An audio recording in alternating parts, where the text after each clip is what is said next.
Chapter 3 of Where is Alcatraz? Chapter 3, Welcome to the Rock.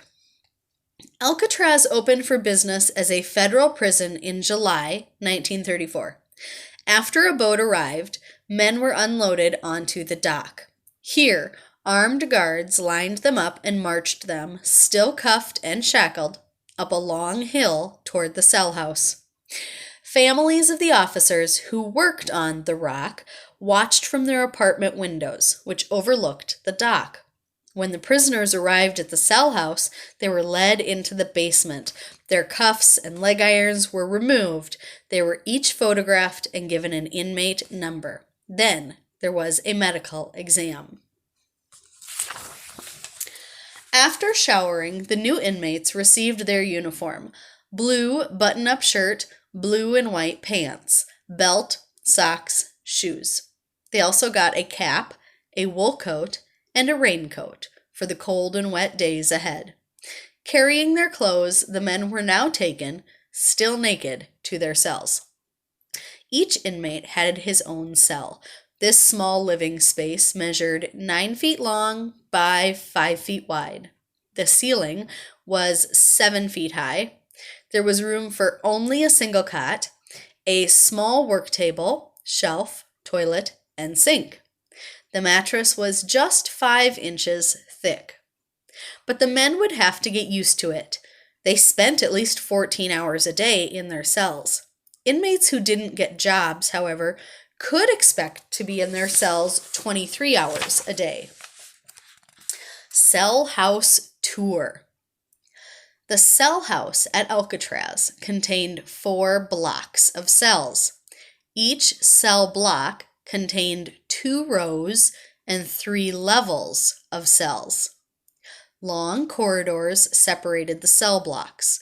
The inmates nicknamed some of these walkways after famous streets and landmarks in New York City. Broadway, which separated B block from C block, led to Times Square, where a clock hung on the wall above the dining hall entrance. CD Street, or CD, separated C block from D block. CD Street ended at a doorway that opened into the yard. A library that contained more than 10,000 books and magazines sat in the corner of the cell house. Its high ceilings let in lots of sunlight. The rows of cells with a view of the library was considered the nicest in Alcatraz. Their address was Park Avenue. A booklet awaited every new prisoner in their cells. It listed all the rules, everything from when you wake up, eat, and work to the number of library books you could keep in your cell. The rules were to be followed to the letter, or the inmate would be punished. The worst troublemakers were sent to the dungeons. That was the nickname given to the cold, damp, pitch-black cells beneath A and D blocks. The dungeons had no pillows, bedding, sinks, or toilets. A dungeon inmate ate a diet of mostly bread and water. He slept on the cold cement floor. There were stories of men who had to stand handcuffed to bars for hours on end. Warden Johnston shut down the dungeons in 1938. From then on, D block became the new cell block for extra punishment, such as solitary confinement. That is when prisoners are kept alone, away from other prisoners. Men sent to D block to do time in solitary couldn't eat with the rest of the prisoners. Their meals were brought to them. They were allowed just 1 visit to the yard and 2 showers per week. The rest of their time was spent in the cell. The best views of San Francisco could be seen from D block. Some considered this an extra form of punishment. It showed them what they were missing. Sometimes the prisoners could hear laughter coming from the sightseeing boats that sailed past the island. 5 cells on the first floor of D block, known as the hole, could be used for even more serious punishment. The cells in the hole had two doors. The first was made of bars, and the second was solid steel. When the steel door was shut, the hole was plunged into total darkness. There was a sink and toilet, and a single dim light bulb that could be turned on only by the guards. There was a thin mattress to sleep on, but it was taken away during the day. Inmates usually got locked up in the hole for a day or two, but if they misbehaved, they could be held for up to 19 days straight. The strip cell was the worst and most feared form of punishment. Inmates were kept naked for up to 2 days at a time.